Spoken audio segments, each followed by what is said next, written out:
No sé cómo voy a presentarte, tío.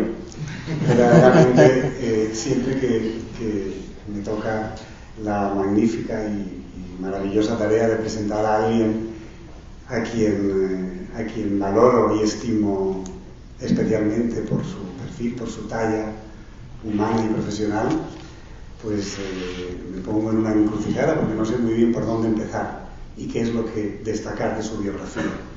Por otro lado, tampoco voy a hacer una extensísima relación porque creo que es mejor que hable él, pero sí quiero decir que de todas las cosas que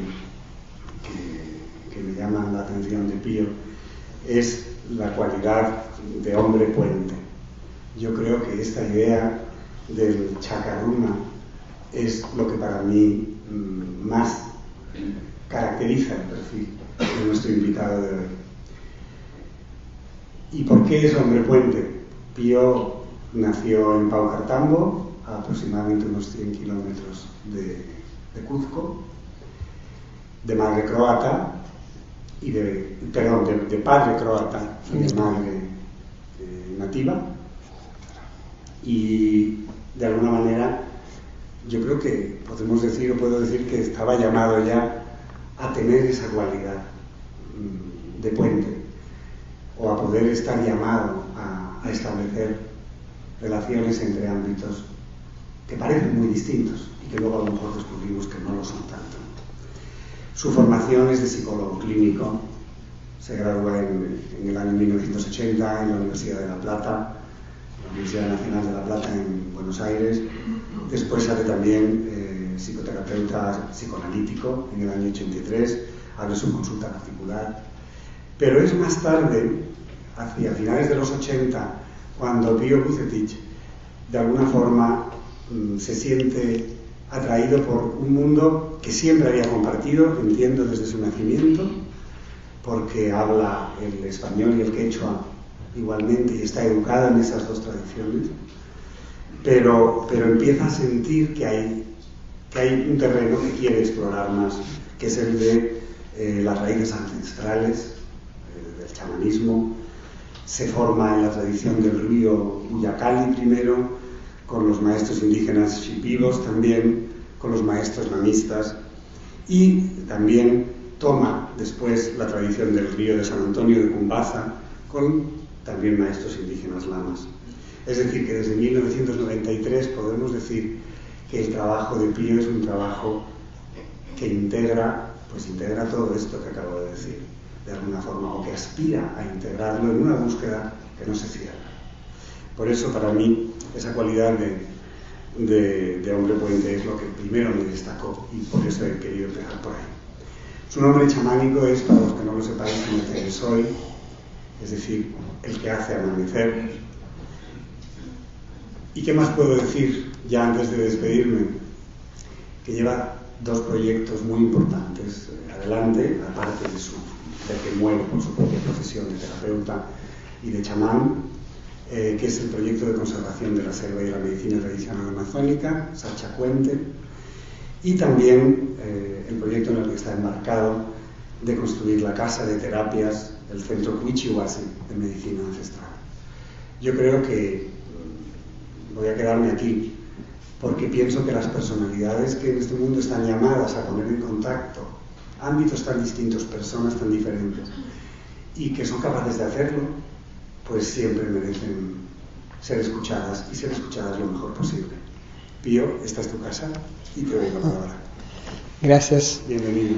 Agradezco la invitación, la oportunidad de compartir algo de los conocimientos que durante milenios se han mantenido en el Perú, y especialmente a Javier y Juanjo, a la institución también. Estamos en una institución muy importante y con una infraestructura impresionante, bella.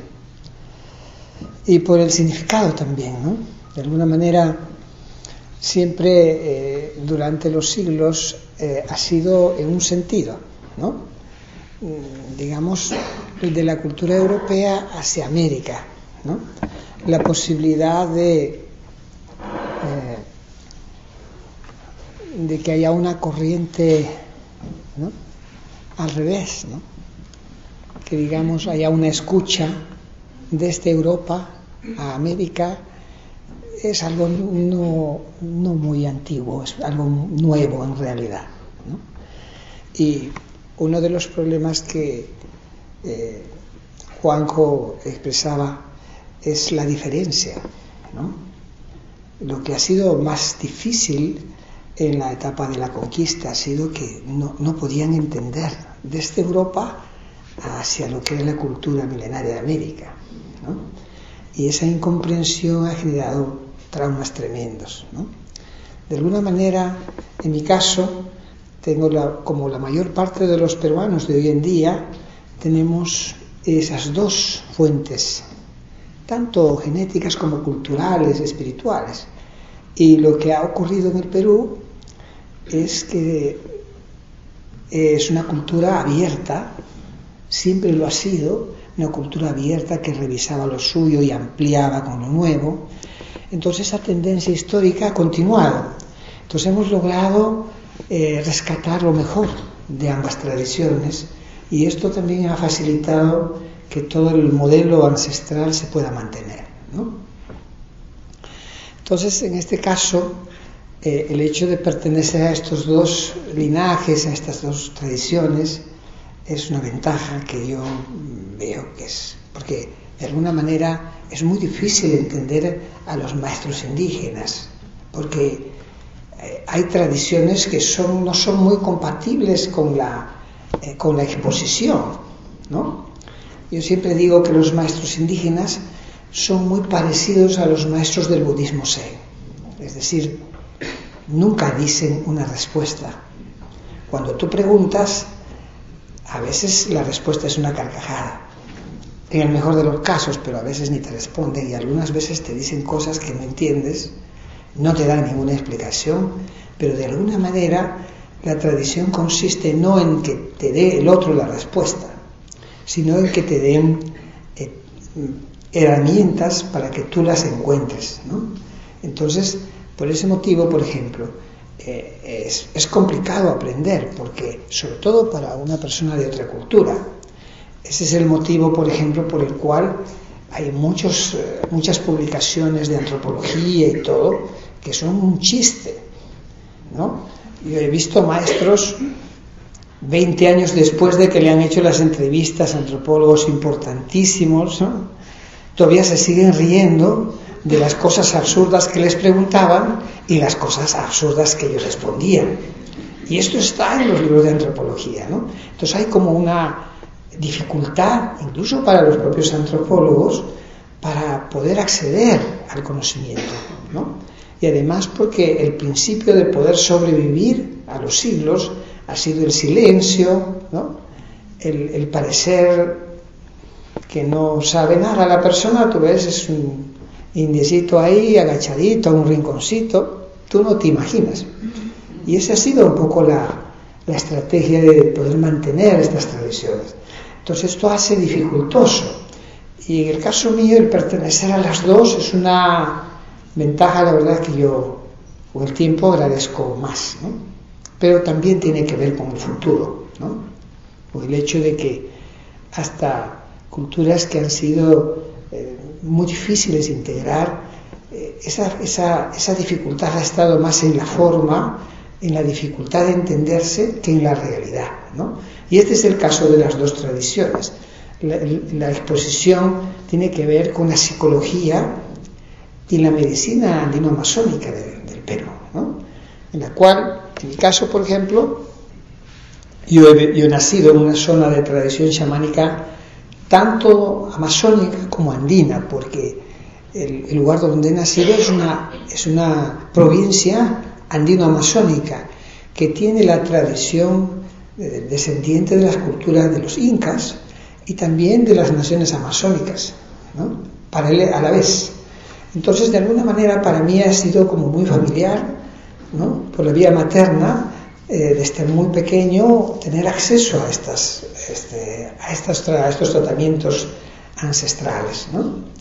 Claro que el ingreso a la universidad en la Argentina me han enseñado, ¿cómo les diría?, un poco lavado el cerebro, ¿no? En el sentido de que han intentado en mí crear prejuicios peyorativos en contra de las culturas ancestrales. Entonces, me han tratado de convencer de que todos los conocimientos que ellos me estaban brindando eran la verdad, y que los otros conocimientos de las culturas ancestrales eran conocimientos pertenecientes a culturas primitivas. La única civilizada, por supuesto, era la europea, ¿no? Entonces, esto se va, y por otro lado también el tema de lo espiritual, ¿no? Lo espiritual siempre se confunde con lo religioso, y las religiones tienen pues sus épocas, ¿no? Como todo en la vida.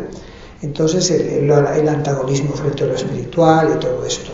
Entonces, bueno, de alguna manera este lavado de cerebro de muchos años me aisló un poco de la raíz, pero durante la vida veía limitaciones en el trabajo de psicoterapia. He tratado de hacerlo todo, como buena parte de los psicoterapeutas, que nos hacemos terapias de muchísimos años y hacemos cursos todo el tiempo, estudiamos muchísimo y tratamos de hacer controles para que nuestros problemas no se trasluzcan o no sean limitaciones en el tratamiento del paciente, en fin, toda la asepsia posible. Pero lo real es que me dejaba una sensación como de vacío, en el sentido de que había una inversión tremenda, tanto de parte de los terapeutas para consigo mismos y para lo que implica, porque cada cosa de estas cuesta dinero también, ¿no? Los que te hacen el control cobran y nosotros también. Entonces es un gasto en términos incluso económicos tanto para el paciente como para nosotros, y esa inversión que implica en el fondo trabajo no estaba compensada con un resultado. El resultado era muy largo y con limitaciones, ¿no?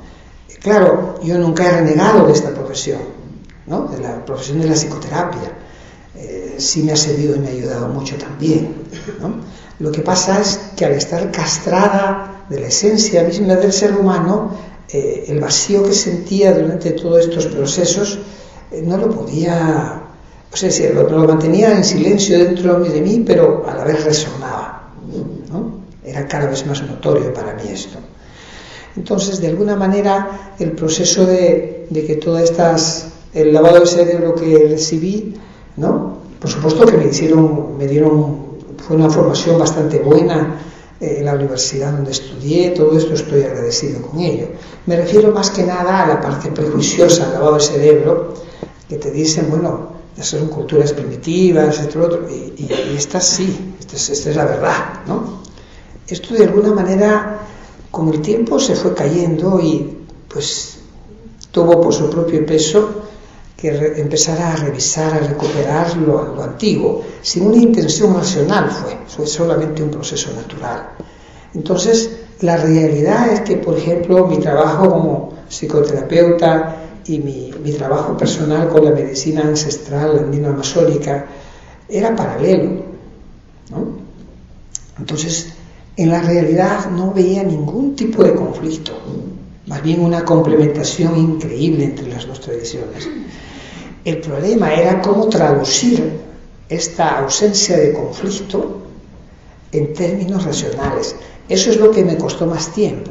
Pero en la realidad no hay ningún tipo de antagonismo, hay una complementariedad, porque dentro de nosotros, ¿no?, hay distintos sistemas, ¿no? Todos estos sistemas se estudian en las universidades. Por ejemplo, en las facultades de medicina estudian todos los sistemas menos uno. Y en las facultades de psicología también se estudian todos los sistemas, el sistema psíquico, las distintas escuelas, todo esto. Pero hay un sistema que se omite. Y da la casualidad que este sistema que existe en el ser humano es el sistema en el cual se basan todas las medicinas ancestrales, ¿no? Por ejemplo, la medicina china, la medicina hindú, que es la Ayurveda, ¿no?, la medicina coreana, japonesa, birmana, tailandesa, tienen como variaciones pequeñas en técnicas, pero los meridianos, todos estos circuitos energéticos son las bases de estas medicinas, ¿no? Y esta omisión, en la medicina tradicional del Perú tenemos este mismo principio, ¿no? Claro, no le llamamos chakras porque, claro, somos peruanos. En quechua le llamamos popo, pero son los mismos, ¿no? Entonces, el problema es que justo el sistema en el cual está basado todas las otras medicinas es el único que no se estudia, ¿no? Entonces, los médicos, por ejemplo, salen de médicos y tienen que, si quieren estudiar este sistema, hacer otro tipo de formación para poder acceder a él. Pero básicamente, en el caso de la medicina ancestral del Perú, se basa en el mismo principio. Vale decir que además de todos los sistemas que fluyen por el cuerpo, por ejemplo el circulatorio, el nervioso, en fin, el linfático, el urinario, el digestivo, todos son fluidos que tienen sus propios cursos. Además de todo esto, por el cuerpo circulan energías, ¿no? Y estas energías no se movilizan con fármacos y lamentablemente tampoco con palabras, ¿no? Entonces tenemos la fantasía, los médicos, de que, bueno, ponemos un fármaco, pero como no existe el sistema energético, bueno, no existe, simplemente con el fármaco tenemos la fantasía de que estos bloqueos van a ser resueltos. Y los psicoterapeutas también tenemos la fantasía de que hablando también se van a desbloquear los centros energéticos, ¿no? Y lamentablemente con el tiempo me he ido dando cuenta que eso no ocurre. Por supuesto que esto no quiere decir que la medicina y la psicología no sirvan, al contrario, a mí me ayudó muchísimo. Pero lo que quiero decir es que a través de estos sistemas tradicionales no se movilizan los contenidos energéticos, ¿no? Entonces, el acceso al sistema energético del cuerpo es otro, ¿no? No es por la palabra, necesariamente.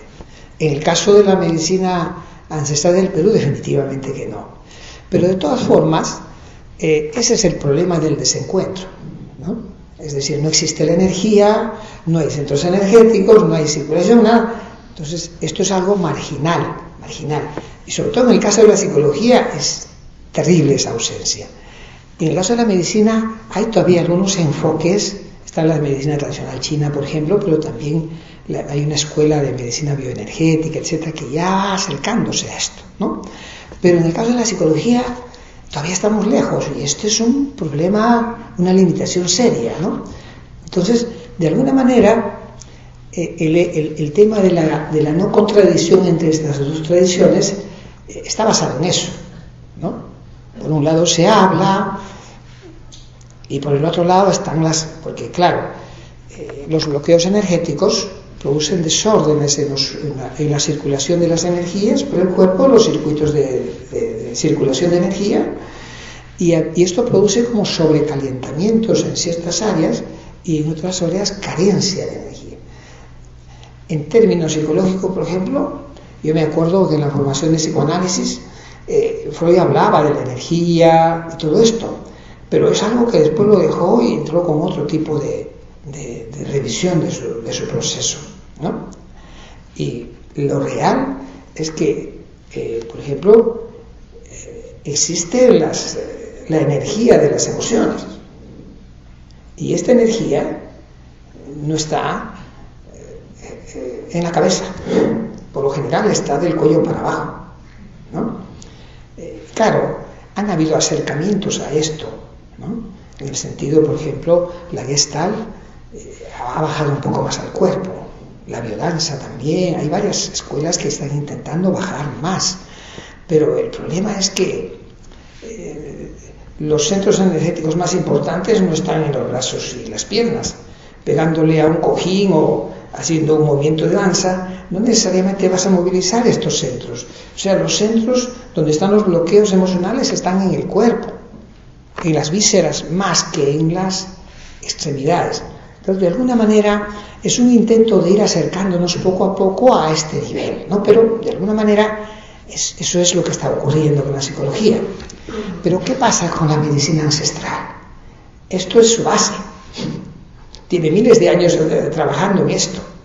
Entonces, es una pena tener que avanzar a ciegas, pudiendo revisar instrumentos milenarios, experimentados, etc., ¿no? Entonces, yo veo que el tema del prejuicio, de la dificultad, de las formas, están haciendo más difícil el camino, ¿no?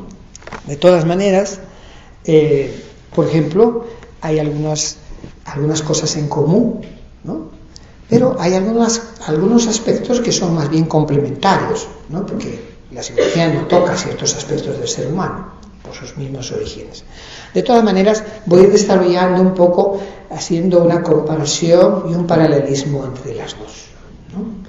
Pero la primera parte es que esta medicina se basa en el sistema energético y toma el aspecto energético tanto del cuerpo como de la mente. Y en el caso de la medicina y la psicología eso no existe, esto es la base del desencuentro. Pero también hay una complementación en lo que son sus principios, ¿no? Porque claro, si hablamos de lo que es la salud para la OMS, la Organización Mundial de la Salud, es el de bienestar físico, mental y social, ¿no? Es un criterio muy yoísta. Yo me siento bien, el cuerpo, la mente, y es mi bienestar, ¿no? Claro que podríamos acomodarle que también el bienestar de los otros, qué sé yo, pero el modelo está basado más en el yo, no en otra cosa. En la medicina ancestral hay otro principio totalmente diferente, pero es un poco difícil explicarlo, porque, por ejemplo, si hablamos del concepto de equilibrio, el equilibrio es estático, ¿no? El equilibrio, por ejemplo, para nosotros es fundamental, pero el problema es que es un equilibrio con movimiento, con circulación. ¿Cómo se dice eso? Es un poco difícil encontrar un término. El término armonía podría ser, pero la armonía es también con una dinámica de movimiento estática y perfecta. No corresponde tampoco a lo que es la dinámica misma. Entonces, porque para la medicina ancestral, la salud es el equilibrio, pero dinámico, o sea, entre varios factores, ¿no? Uno de ellos es el cuerpo y todo lo que es lo material, ¿no? Y otro de los aspectos es un mundo de lo invisible, de lo que no percibimos con nuestros sentidos convencionales, o sea, de lo que está detrás de la apariencia, ¿no? Y lo que nosotros llamamos el mundo de arriba, ¿no? Y por otro lado, también tiene que haber un equilibrio entre dos partes que todos los seres humanos tenemos y que en las otras medicinas ancestrales también está como principio, que es el equilibrio entre lo femenino y lo masculino, que por ejemplo para la medicina china es el yin y el yang. Pero, entonces, para la medicina ancestral es una cuatripartición, es un equilibrio de 4 puntos a través de 2 puentes. Por eso Juanjo hablaba de la chacana. La palabra chaca en quechua significa puente.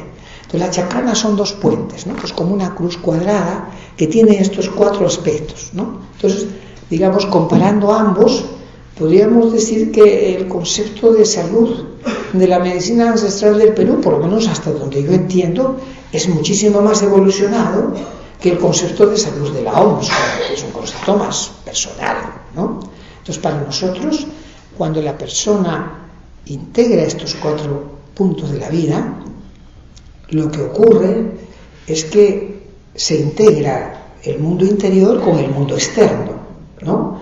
Y ocurre una serie de elementos que hacen que la convivencia sea mejor, ¿no? Porque, claro, por ejemplo, implica una cierta responsabilidad con la naturaleza, con las plantas, con los animales, con los ancianos, con los hijos. Es decir, implica una repercusión en todos los aspectos externos de la vida, ¿no? En el caso del primer concepto de la OMS es un concepto más personal, no necesariamente abarca todo esto y no está fijado, no habla nada de la naturaleza, en fin, no, es como me siento bien y eso es todo, ¿no? Así es que este sería, digamos, la primera diferencia, pero a la vez es como algo complementario. Yo diría que en muchos aspectos, en algunos aspectos, estas medicinas llamadas primitivas y milenarias tienen elementos de mucha más evolución que las que, por ejemplo, estamos manejando actualmente. Y en otros aspectos, evidentemente, hay una desventaja, ¿no? Por ejemplo, esta medicina tiene posibilidades increíbles de tratar eficazmente problemas que están diezmando la humanidad. Pero una bronquitis o algún tipo de problema agudo y la gente se muere allá.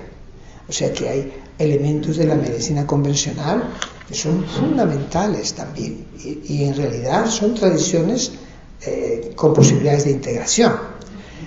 Pienso que ese es el futuro. Por ejemplo, si hablamos de algunas clínicas de élite, ¿no? Por ejemplo, en los Estados Unidos, la clínica de Mayo tiene chamanes, tiene homeópatas especializados en flores Bach y psicoterapeutas integrados con especialistas de las distintas ramas a nivel alopático, ¿no? Claro que esto cuesta una pasta que muy pocos pueden acceder a esto, pero de alguna manera se están adelantando y están viendo que no hay ninguna contradicción entre estos enfoques, porque al final están abarcando aspectos del ser humano que las otras corrientes están descuidando o están omitiendo, ¿no? Entonces, eso es el principio, ¿no? Y por otro lado, el tema, por ejemplo, del modelo de salud de la medicina ancestral, lo interno y lo externo no están separados, ¿no? Entonces, por ejemplo, una de las cosas que son muy claras es cuando la persona logra desbloquearse e integrar estos 4 aspectos, ocurre algo que nosotros le llamamos el munai, ¿no?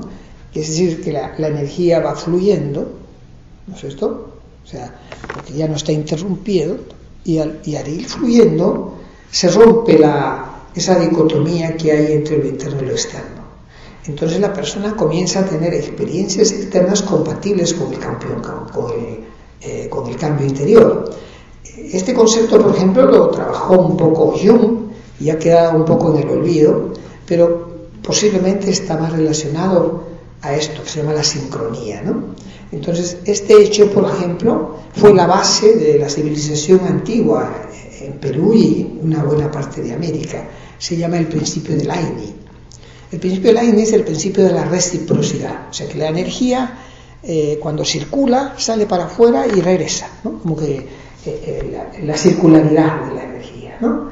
Entonces, podríamos decir, por ejemplo, que otra de las diferencias importantísimas entre la psicología y la medicina ancestral de allá es que en el caso de la psicología el acceso al conocimiento es a través de la razón. En el caso de la medicina ancestral el acceso al conocimiento es a través de la energía. Entonces, en realidad la forma de aprender son técnicas muy eficaces, muy vivenciales, muy concretas y sencillas, por supuesto, de desbloquear a la persona, alinear sus centros energéticos, hacer circular la energía. Cuando empieza a circular, conectar con lo que llamamos el munai. Entonces esa circularidad de lo interno y lo externo se da. Entonces viene el principio de la reciprocidad, ¿no? Entonces eso es, por ejemplo, una de las cosas importantes como diferencias. Otra diferencia fundamental entre las dos es el hecho de que, claro, la psicología y la medicina han sido fundadas en una época de decadencia, de caída de todas las estructuras del poder de esa época, ¿no? Tanto en lo político, en lo económico, en lo religioso, etc. Y las guerras, ¿no? Es decir, en esa época viene la caída de la religión, que estaba entronizada en el poder, viene la caída de la política, caída de las monarquías, ¿cierto? Es decir, las crisis económicas brutales y las guerras que han vivido. Entonces un poco hay que ubicarse en el lugar. Por otro lado, en esa época no se sabían mucho los efectos del tabaco y del alcohol, y la verdad es que estos intelectuales consumían mucho de esto, y esto los narcisizó extremadamente, ¿no? Al extremo, por ejemplo, de que Freud pensaba que los que estaban en el nirvana, los budistas que estaban en el nirvana, eran catatónicos. Jamás vio uno, por supuesto, eso lo sacó en su consulta y en su escritorio, ¿no? Entonces, ha habido como, porque cuando hay estas etapas de caída, hay una especie de generalización, absolutización de lo que uno está viviendo como si eso fuera todo. Pero la realidad es que en todas las civilizaciones, claro, porque las civilizaciones tienen etapas de desarrollo, ¿no? Tienen etapas de inicio, etapas de desarrollo, etapas de auge y después vienen etapas de decadencia. Si hoy viví una etapa de decadencia, no puedo generalizar que esto es una porquería y que no sirve para nada, ¿no? Entonces, esta ruptura con lo antiguo, con lo ancestral, ha tenido costos inmensos, ¿no? ¿Por qué? Porque nos han enseñado a desconfiar de lo que es la historia misma, de nuestra propia cultura. Al extremo esto llega, que claro, antiguamente, por ejemplo, en el Perú todavía lo hacemos, ¿no? Hace un momento estuve con una persona mayor y nosotros tenemos muchísimo respeto por los ancianos. Esa parte no nos lavaron el cerebro aún. Pero aquí, por ejemplo, en esta cultura les han enseñado a renegar un poco, minimizar todo lo que son sus tradiciones. Entonces, en este caso, por ejemplo, se ve toda estos campos de concentración para ancianos tan terribles que tienen aquí, tan horrorosos realmente. Les aseguro que cualquiera de ustedes que se cierran ahí, en unos meses tienen un Alzheimer mínimo, ¿no? Tal vez mayor. Entonces, estamos en una cultura que está ensañada como perder la memoria, ¿no? Y en el caso nuestro, por ejemplo, una parte de la recuperación de la salud está asociada a recuperar la memoria, porque resulta que está bien, a estos señores se les ha ocurrido la idea de que ellos son dueños de la verdad y de que lo espiritual no existe, que la religión es un opio y que tal cosa es así, que todo era negativo. Eso es lo que pasa cuando uno bebe de más en general. Creo que ha habido algo de mediocridad en esto también, pero el tema es que no hay precedentes de esto. Por lo menos en el Perú, nosotros sabemos que todo lo maravilloso que nos han dejado nuestros antepasados es por principio espiritual. No sé si conocerán Machu Picchu, por ejemplo, es una maravilla. Eso lo ha hecho, uno mira ahí y dice, no, sí, existe el espíritu. Estos señoritos sentados en sus escritorios que han envenenado de su bilis, su filosofía, creo que se han equivocado, ¿no? Y el resultado lo está diciendo. Por ejemplo, todos los ensayos que se han hecho en los países socialistas, etc., el costo ha sido mayor que el beneficio. Al final la pobreza ha sido la que se ha colectivizado. De todas maneras, creo que haya habido un desencuentro muy grande y en este caso, por ejemplo, para la medicina ancestral nuestra, el ser humano es un animal espiritual, para empezar, ¿no? Entonces, esta naturaleza, como en todas las otras tradiciones también, por ejemplo, cuando se habla del prana o se habla del Tao, es decir, se habla de una forma, porque claro, es lógico, si estamos diciendo que en el sistema energético circulan energías por todos los meridianos, primarios y secundarios, ¿no es cierto? Entonces, ¿y de dónde viene esa corriente de energía? Es lógico que hay una fuente, ¿no? Entonces nosotros trabajamos con esa fuente, es una fuente de salud para nosotros, una fuente de fortaleza, de paz, de armonía, se rompe esa separación entre lo interno y lo externo, y esto lleva, nosotros siempre decimos, la visión mística te lleva al acto heroico. Y si vemos la biografía de los místicos, por ejemplo, que han tenido experiencias de este tipo, lo que ha desencadenado esto no ha sido que han entrado en un proceso, pues no, catatónico y se han quedado así medios colgados, sino que, por ejemplo, en el caso de Santa Teresa, cientos de conventos en Europa, revitalizó la mística cristiana, etc. Si nos ponemos en el contexto de una mujer en esa época, con todas las limitaciones que ella tenía, la obra que dejó es impresionante. O sea que uno de los problemas es que al omitir este aspecto que está en todas las tradiciones del mundo, menos en la medicina y en la psicología occidentales, es brutal la limitación que esto. ¿Cómo vamos a...? Yo el otro día recibí una persona que se ha hecho todas las formaciones posibles, terapias, es decir, ha invertido tanto de sí en esto. Y lo que me dice es: tengo mucho miedo de participar en esto porque me puedo volver loco. Tengo un miedo que si me va a invadir, o sea, y es lógico, entrar a ese mundo, si es como un masijo de caos, de miedos, de locura, ¿quién va a querer tener acceso a ese mundo interior? A la vez con la terapia le machacamos eso, pero en el caso de las otras tradiciones del mundo, detrás de todo ese masijo de miedos hay una fuente de energía, de fortaleza, de equilibrio, de armonía, de recursos creativos. Esa es la fuente de la creatividad, los que hacen arte. Entonces, ese es otro de los problemas, ¿no? El hecho de que para ser aceptada como ciencia la psicología ha tenido que cercenar al ser humano de un elemento básico que ha estado en toda la historia de la humanidad, porque hace 40.000 años, desde la época del hombre de las cavernas, aunque no tenía utensilios, pero hacía objetos rituales. Cuando se moría un ser querido, ellos sabían que había algo detrás y hacían rituales de partido de sus seres queridos. ¿Por qué nos han quitado esto? O sea, nos vamos a volver locos. ¿Qué va a pasar si nosotros recuperamos esto, ¿no? Entonces, de alguna manera, por ejemplo, esto es un elemento fundamental, porque la búsqueda, el ingreso al mundo interno, sin ese elemento, es una búsqueda peligrosa, árida y sin norte, sin rumbo. El caso de la psicología se nos hace muy difícil realmente. A mí lo raro era que cuando llegaba a esos núcleos yo estaba ya entrando en pánico, en el borde, ¿no? Cuando un paciente estaba, ¿no?, sacando elementos así psicóticos, yo digo, ahorita se me desmorona.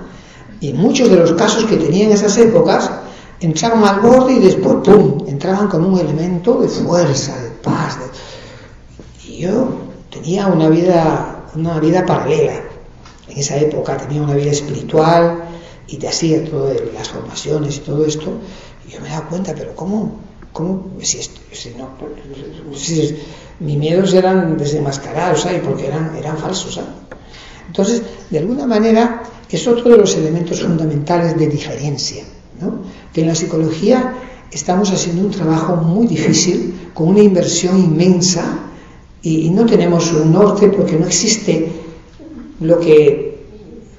Si estamos vivos. Si estamos vivos quiere decir que la energía de la vida está circulando por nosotros. Pero no está aceptado aún en la ciencia. Entonces, esta energía que circula tiene una fuente. Conectar con esa fuente es como reordenar el mundo interno, ¿no? Pero sin ese elemento, las cosas se limitan mucho, ¿no?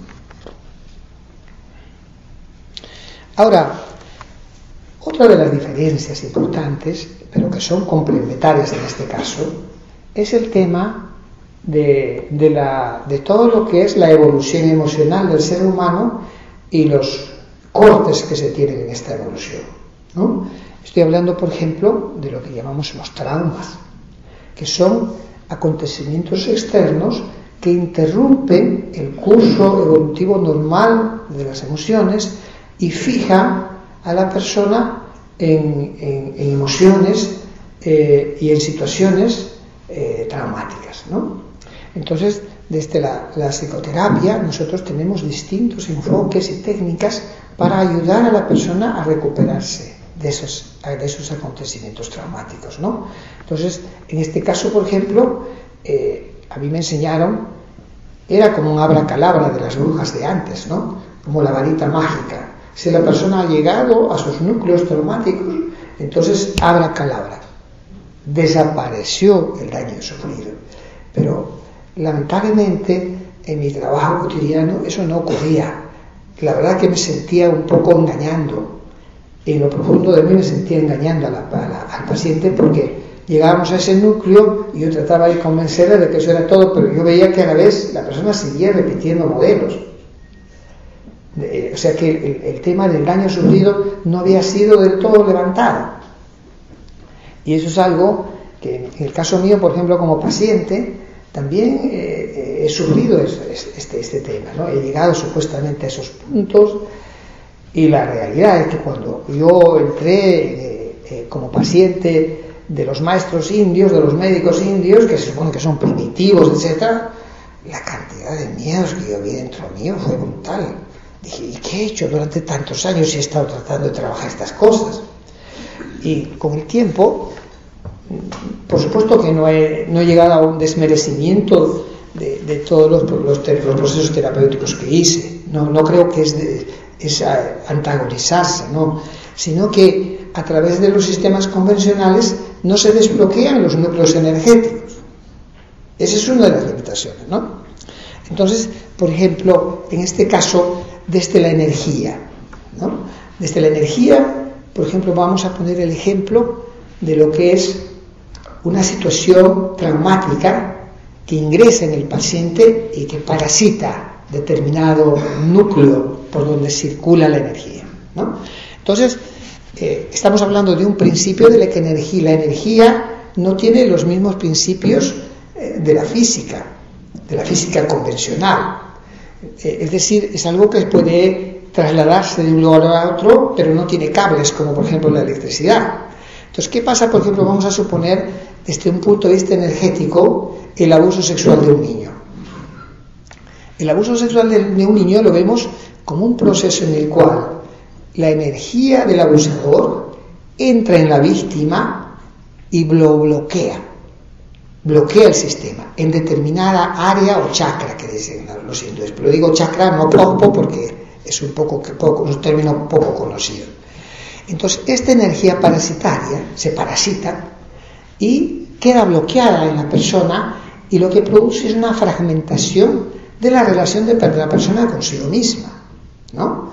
Entonces, en el caso del tratamiento energético, lo que busca es la desparasitación de ese núcleo invasivo y parasitario, y que la persona saque esos contenidos de sí y reconecte con la energía suya, ¿no? Este es el principio medicinal. Entonces hay como este tipo de elementos que pueden ser producidos, por ejemplo, por un acto violento, como el ejemplo que estoy dando, pero lo mismo ocurre, por ejemplo, en los fenómenos en países donde han pasado violencia, en la tortura, en los secuestros o en los asesinatos de seres queridos. En fin, lo que ocurre es que estos acontecimientos, o en fenómenos de catástrofes naturales también, accidentes de tráfico, es decir, son acontecimientos que entran dentro del sistema energético de la persona y lo bloquean.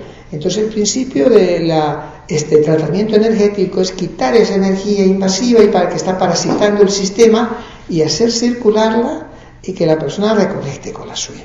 Ese es el principio medicinal, que de alguna manera es también complementario, por ejemplo, a lo que se busca con una psicoterapia o en algún tipo de tratamiento complementario. Evidentemente, estos núcleos parasitarios están en el cuerpo, y los chakras principales que llaman los hindúes están en las vísceras, ¿no? Por lo tanto, es otro de los elementos que en esta medicina se trabaja fundamentalmente con ese elemento. Se incluyen, por supuesto, las extremidades como accesorias, ¿no? Pero no se sustituyen, o sea, digamos, utilizando las extremidades y omitiendo lo más esencial que está en el lado visceral.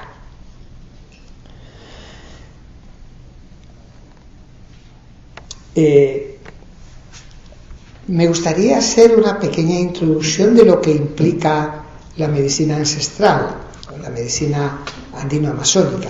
No sé cómo andamos de tiempo.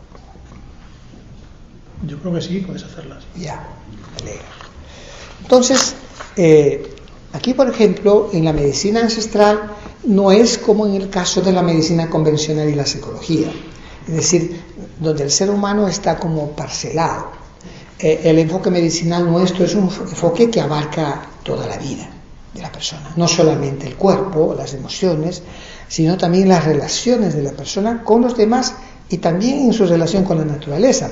Por eso, por ejemplo, nosotros tenemos sistemas para reconciliar a la persona, por ejemplo, con la tierra, con las montañas que le rodean, con los bosques, con distintos elementos incluso de la naturaleza, que llamamos pagamentos, ¿no?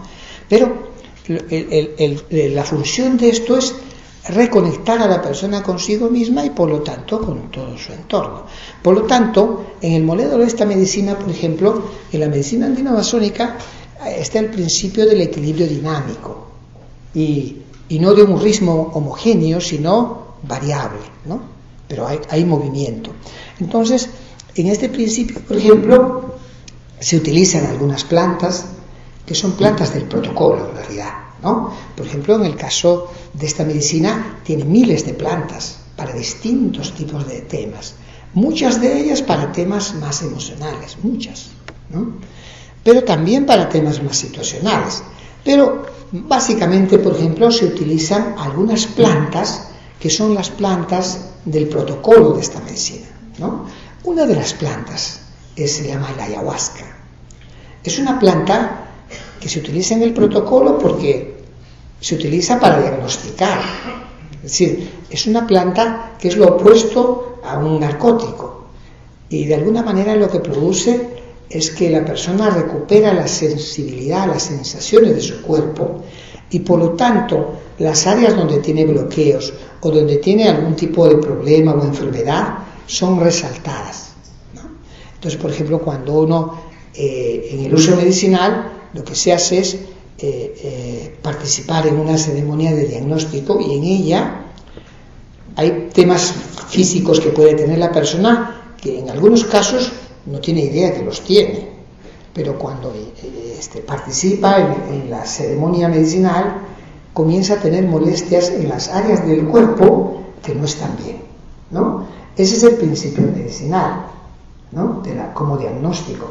Pero además existen posibilidades de hacer como el tema de las resonancias, de las tomografías y todo esto. Es decir, nosotros tenemos como una especie de psicotomografía. Hay un libro que se ha publicado hace unos años, se llama La serpiente cósmica. Entonces es un señor franco-suizo, antropólogo por supuesto, que estuvo en el Perú y que él, a través de estas ceremonias medicinales, vio las cadenas de ADN dentro de su cuerpo. Entonces yo cuando leí el libro dije, ¿qué tal novedad? Si esto es lo que hacemos hace miles de años. Nosotros lo que hacemos es como un viaje dentro del cuerpo, tenemos la posibilidad de conectarnos con los distintos órganos, los distintos sistemas, podemos entrar a lo más fino, a nivel celular, podemos entrar hasta la memoria de los ADN y también entrar al nivel de la energía que está detrás, ¿no? Entonces, todas esas posibilidades, por ejemplo, es como, por supuesto, no hay electricidad en la selva, no hay maquinaria, utilizamos solamente los sistemas naturales, milenarios en este aspecto, ¿no?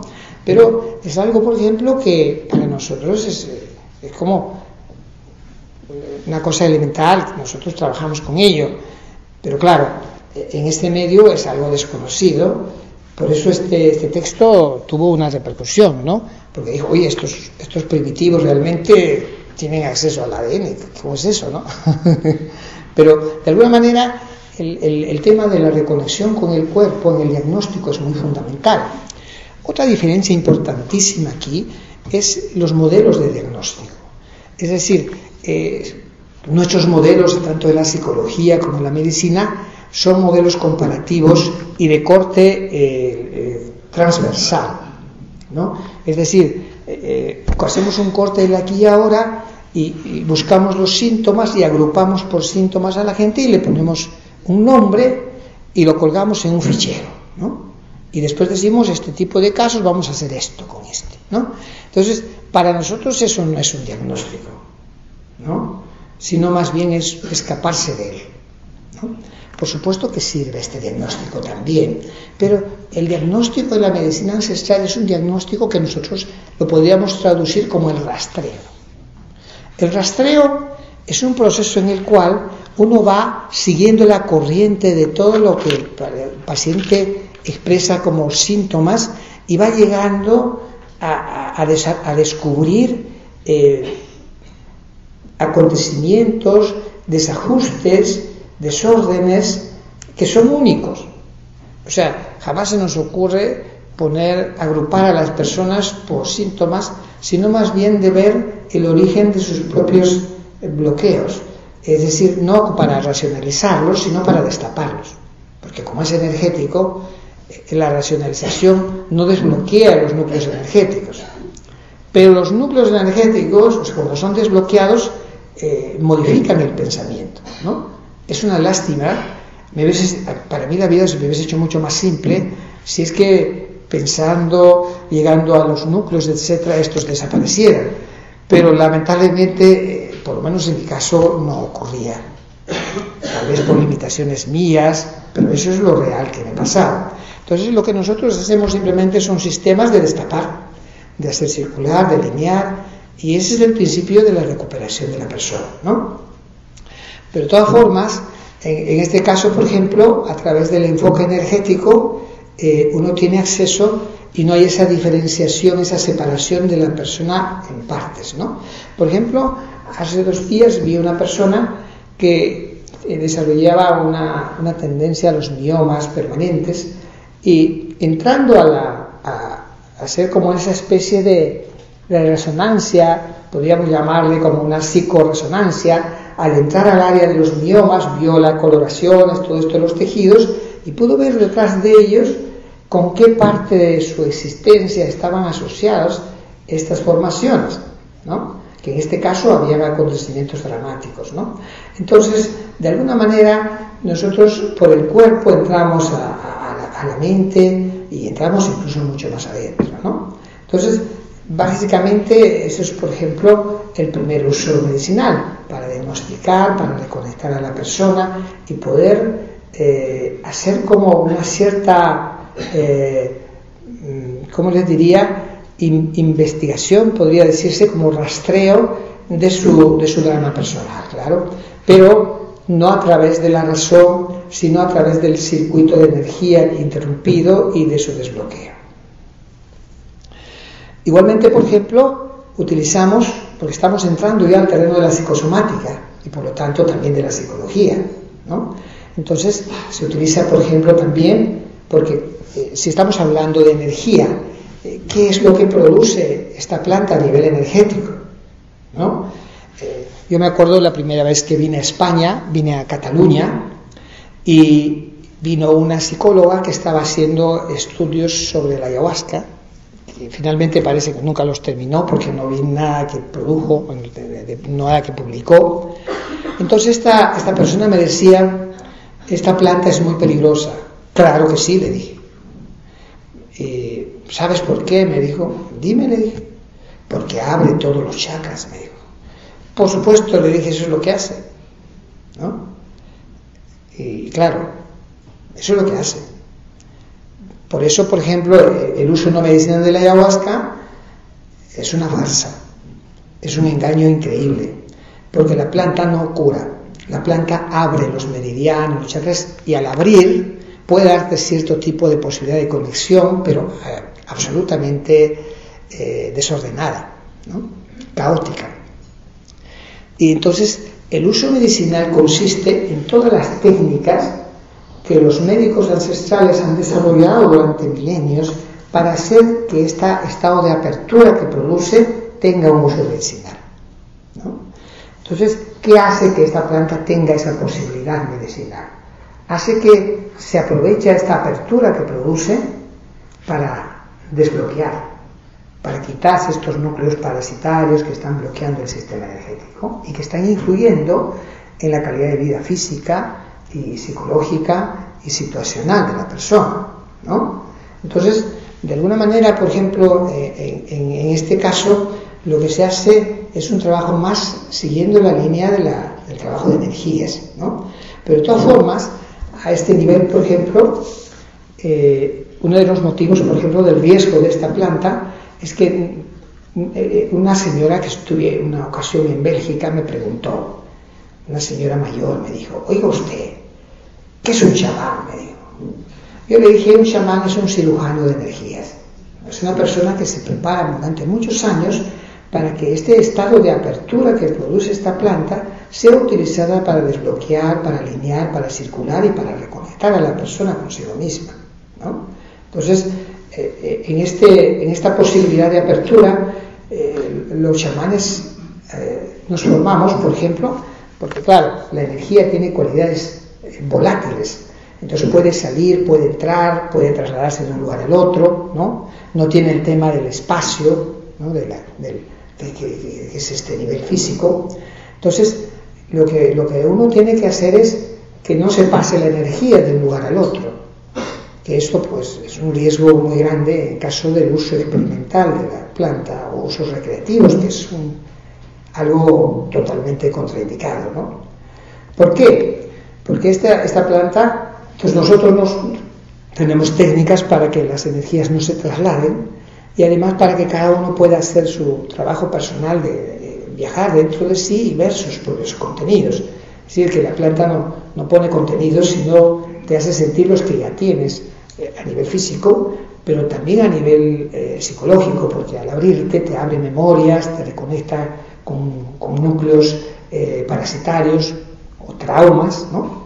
Y estos núcleos mayormente están asociados son como más o menos 5 básicos, ¿no? Que están asociados, por ejemplo, a la cólera, que es producto de la frustración, que es un efecto a la vez de una necesidad no satisfecha, de necesidades legítimas, claro, pero también está la culpa, que es la agresividad ya no hacia afuera como del primer caso, sino en contra de uno, la tristeza o depresión, que es como la renuncia de la persona a sus propias necesidades vitales, y el miedo, que se desarrolla frente a sus propias necesidades. Entonces uno siente miedo, por ejemplo, frente al amor, pero a veces uno siente miedo frente a peligros reales. Entonces todas estas inversiones que se producen son como producidas por estos núcleos también, por la cualidad energética también que existe de estos contenidos.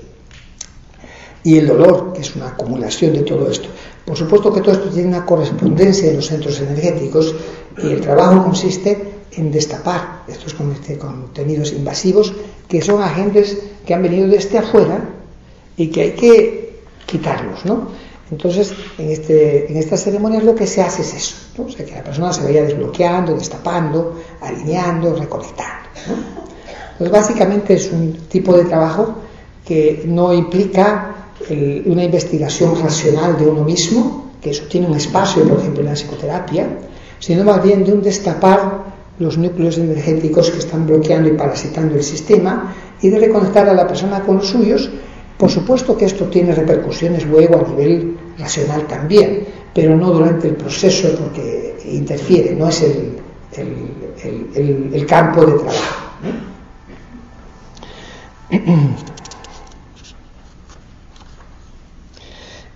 También se utiliza, además de a nivel emocional, que muchas personas vienen porque están como fijadas a estos núcleos parasitarios a nivel emocional, también hay un tercer nivel de uso que se llama la salud situacional, que en este caso, por ejemplo, nosotros lo utilizamos en momentos de cambio de la vida. Claro que, como les explicaba, hay algo que omití un poco aquí, que es el hecho de que el objetivo del trabajo es producir en la persona una reconexión con su fuerza de vida, con esa fuente de energía que hace que todo esté circulando, ¿no? Entonces esa fuente de energía es una fuente de creatividad, de salud, de fortaleza, de alegría, tiene como 70 cualidades, ¿no? Que estas cualidades, cuando la persona reconecta con estos núcleos, comienza a desarrollar un proceso de construcción creativa de sí mismo, ¿no? Y a veces esto impulsa a realizar actividades que la persona en el fondo de sí siempre quiso, y por sus propias parasitaciones energéticas nunca se atrevió a hacerlo, ¿no? Entonces, de alguna manera, el sentido del viaje interior es producir esa reconexión reordenadora. Vale decir que para los médicos ancestrales sería una carga extrema tener que guiar a las personas. O si la planta te dijera lo que tienes que hacer, sería pues desarrollar casi una adicción, ¿no? Pero lo que se busca es más bien utilizar todos estos efectos de la planta y los recursos energéticos coadyuvantes para que la persona reconecte y desde sí misma reordene su existencia, ¿no? Ese es un poco el sentido. Entonces les decía que a nivel situacional, en estos momentos de cambio, por ejemplo, es común que los adolescentes allá en las culturas indígenas recurran a esta medicina para ver qué van a hacer en la vida, especialmente después de terminar su ciclo de estudios básicos, ¿no? Igualmente, por ejemplo, cuando terminan algún oficio o alguna profesión, o cuando van a hacer una emigración o un cambio importante, se van a ir a vivir con una pareja, o antes de romper la relación para ver si algo se puede hacer, al irse al retiro, al empezar una empresa, una nueva actividad, al cerrarla, en fin, ¿no? Yo me acuerdo que en la época, hace unos años, que hubo un sacudón tremendo de la crisis. En Cataluña hay unas personas... En Cataluña algunas personas tomaron la decisión de cerrar sus negocios o no en una ceremonia de este tipo. Es que para nosotros esto que implica nuestro trabajo, nuestras relaciones básicas, es parte de la salud. Y no es que yo le voy a decir, oye, cierra tu negocio, porque yo no tengo idea de los negocios, soy un desastre y soy un pésimo. Y también le voy a decir, oye, deja o no dejes a tu pareja. O sea, imagínense tener que meterme en estos temas, sería terrible. Pero, es decir, la persona cuando reconecta con esa fuente de energía, de creatividad que tienen dentro, encuentra una claridad que le ayude en la toma de decisiones frente a situaciones inciertas, ¿no? Esa es la posibilidad medicinal. Pero si uno ingiere la planta nada más, es muy peligroso, porque es como si te vas a una farmacia y comienzas a jugar con los medicamentos. Esto tiene dosis, tiene que ser administrado por un médico, no es un juego, ¿no? El problema es como este sistema energético no existe. Por ejemplo, una de las posibilidades, de los peligros de esta planta, es que, por ejemplo, en el uso medicinal te quita el egolatrismo, el narcisismo, te disminuye los miedos, la tristeza, las culpas, etc., y te da un espacio de conexión interna que te permita vivir desde ti mismo. Pero ¿qué pasa si tú juegas con ella y lo tomas, lo consigues por internet, etc.? Lo que ocurre es que te lo agranda. Te sientes poderoso, entiendes todo, tal cosa, cual cosa. O sea, te empiezas a tener un efecto opuesto, porque como te abre, a veces estos núcleos se te pueden agrandar porque no están en un proceso seguro, ¿no? Y la persona no se da cuenta, ¿no? Afortunadamente en el Perú esto es respetado, estas cosas no existen. El problema es que al pertenecer, porque claro, si fuéramos chinos ya estaríamos aquí más o menos aceptados en el sistema, pero indios, ¿a quién se le ocurre, no? ¿Qué cosas pueden enseñarnos? Entonces, el problema es que esto está como con un peligro de banalizarse y un riesgo sobre la población, es un tema de salud, ¿no? Entonces, creo que el tema de prohibirlo hasta que esto esté más o menos reglamentado medicinalmente y estudiado y aceptado, es un tema que lamentablemente también es necesario, ¿no? En el sentido de que es importante. La primera frase del primer maestro que tuve me dijo: doctor, me dijo, la ayahuasca es una planta medicinal, es un remedio, no es otra cosa, me dijo. Fue su primera frase. Y allá al menos es eso, ¿no? Pero, como les explicaba hace un momento, a nivel situacional hay también accidentes, incidentes vividos. Y estos, en términos de energía, como les explicaba, por ejemplo, de los accidentes de tráfico, de las violaciones, de las torturas, todo esto, el acontecimiento, la persona, la situación, entra en el cuerpo energético, en el sistema energético del paciente y lo bloquea. Y hablando de ello, no se desbloquea. Ese es el problema. Entonces, por supuesto que hay que hablar de ello. No se debe omitir la psicoterapia, al contrario. A lo que me refiero es que tenemos que ir integrando el nivel energético de la psicología, y creo que esto va a permitir y va a beneficiar muchísimo más a las personas a las cuales nos debemos, que son los pacientes.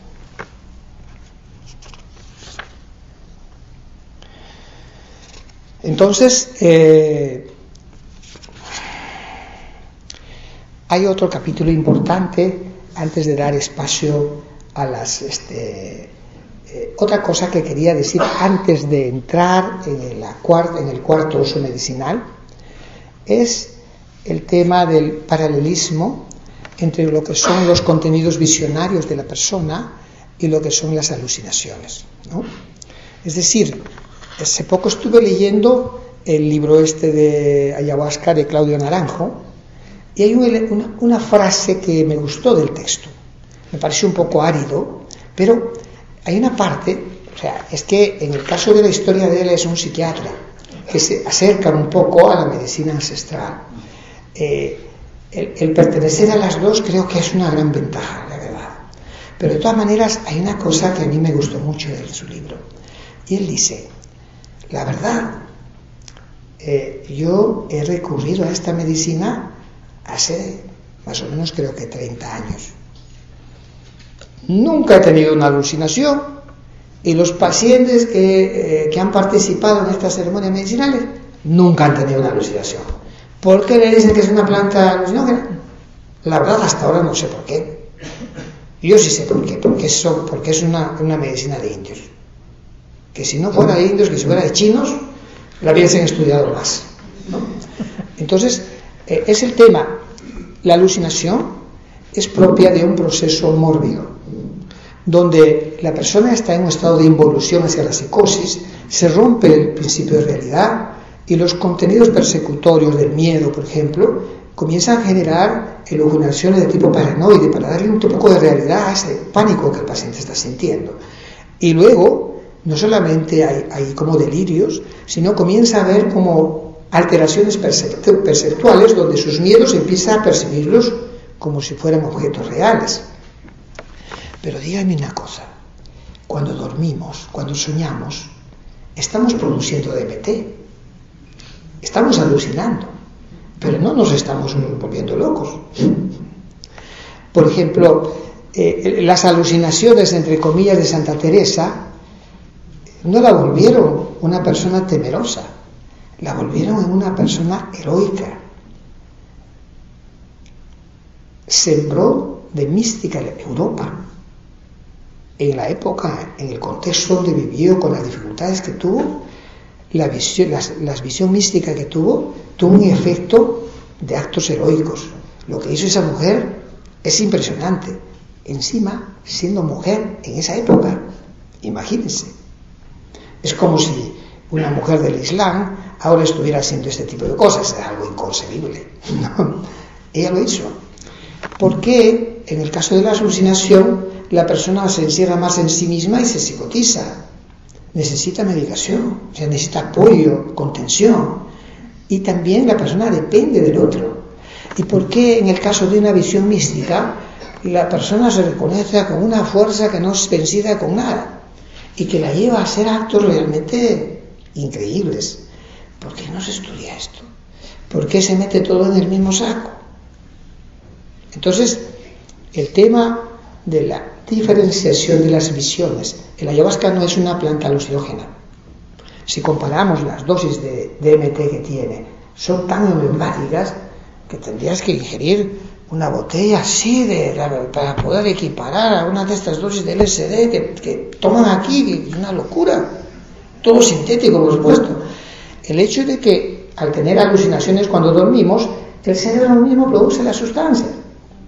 Por lo tanto, el hecho de tener acceso a tus contenidos internos y percibirlos como en sueños, así pero despierto, en plena conciencia, implica también una posibilidad de integrar tanto aspectos que nos han dañado como recuperar fortalezas, ¿no? Entonces, esto, por ejemplo, de la diferenciación entre lo que son las visiones, los sueños y las alucinaciones, es algo que me parece importante distinguir, ¿no? El cuarto uso medicinal corresponde a un nivel que en toda la historia de las civilizaciones ha estado presente. Por supuesto, menos en esta, ¿no? Es decir, si hablamos de la salud espiritual, ¿de qué estamos hablando? Es decir, a mí me dijeron, la primera vez que iba a venir a España, me dijeron, ni se te ocurra hablar de lo espiritual, te van a hablar de la guerra civil, de la Inquisición y de Franco. Son sus temas preferidos allá y están con el hígado que se les revienta con esto.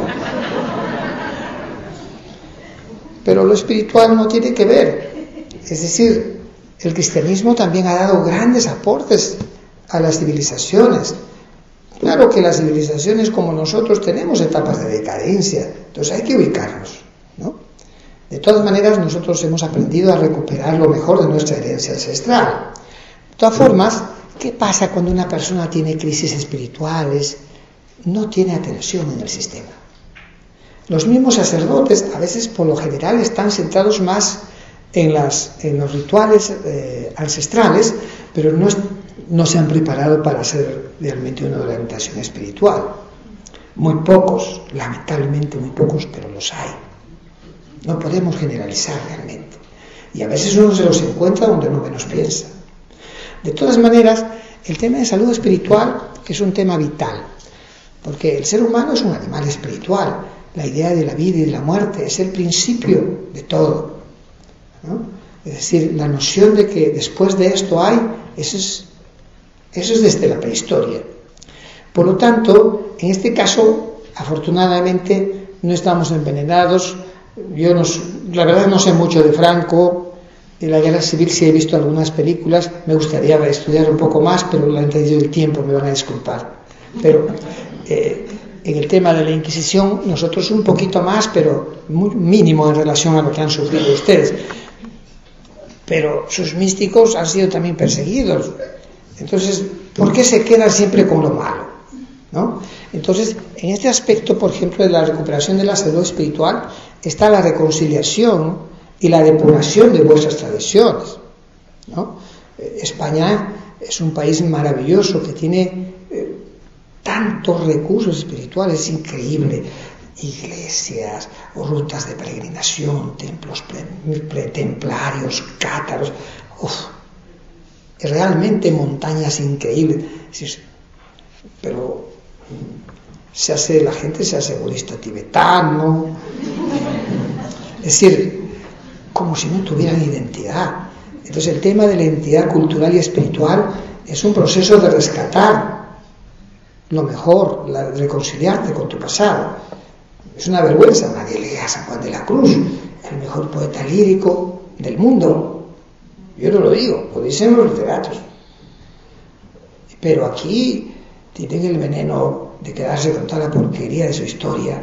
Y la recuperación de la salud espiritual implica la reconciliación, el sentido común y el respeto por los ancestros. Más aún si hay millones de euros mensuales que les viene porque visitan estos lugares maravillosos la gente de todo el mundo. O sea, es un tema también de reconocimiento hasta económico, ¿no? Por lo menos allá en el Perú nosotros sí respetamos mucho nuestras tradiciones porque además nos permite, en toda la pobreza que vivimos, entra dinero porque hay mucha gente que viene a verlos, ¿no? O sea, es un tema también económico, pero sería absurdo dar la espalda, nos vienen los eurillos de tantos millones de euros, de miles de personas que vienen a ver todas esas maravillas que hay aquí. Entonces la recuperación de la salud espiritual es un tema que tiene que ver con la naturaleza humana. Es decir, lo real es que hay un vacío, y ese vacío, esa carencia de sentido de la vida, es un elemento humano que ha acompañado desde sus orígenes a la persona. Entonces, en este caso, por ejemplo, nosotros tenemos este capítulo de lo que es la salud espiritual y, por ejemplo, es uno de los motivos por los cuales hay problemas que son pandemias, así como fue la cólera, la peste bubónica en algunos momentos de la historia. Ahora está habiendo una pandemia que está diezmando los jóvenes del mundo, ¿no? Y esa pandemia está ocasionada por una enfermedad de tipo carencial. Es como la desnutrición. ¿La desnutrición qué es? Es una enfermedad carencial. En realidad no es una enfermedad. Es falta de comida, ¿no? ¿Cómo se cura eso? Comiendo. Entonces, igualmente, por ejemplo, la desnutrición espiritual es una enfermedad carencial que está producida porque a los jóvenes se les obliga a vivir una vida sin alma, sin esa trascendencia de la naturaleza humana, ¿no? Entonces, al no saber cómo llenar esto, viene la adicción. La adicción es una enfermedad espiritual. Es el motivo por lo cual los terapeutas hacemos todo lo posible realmente por curarlos y no podemos tener mucho éxito. Los éxitos son tan malos que realmente no sabemos qué hacer, ¿no? Y dando medicación, ¿no?, tampoco da resultados. Ningún programa de salud podría mantenerse con ese nivel de fracaso, pero se mantiene porque no hay alternativas, ¿no? Entonces, ¿por qué? Porque se está tomando un problema tratando de resolverlo de otra manera, ¿no? Es decir, claro que la adicción tiene un elemento psicológico también, un elemento familiar y social que también influye, pero básicamente, en esencia, para nosotros es una enfermedad de tipo espiritual. Uno de los motivos por los cuales la recuperación de este tipo de problema es altamente eficaz con esta medicina ancestral es porque para nosotros no hemos sido castrados de este aspecto y de alguna manera hacemos un trabajo de la recuperación de este tipo de patrimonio, ¿no? Me gustaría pasar a un momento de preguntas. El tema es muy amplio. Por ejemplo, el tema del quitar los parásitos energéticos, todo eso, tenemos plantas complementarias impresionantes. Hay como 70 variedades de plantas solamente que tienen para este objetivo. Entonces es un tema bastante amplio. Pero bueno, vamos a dar un espacio un poco a las preguntas.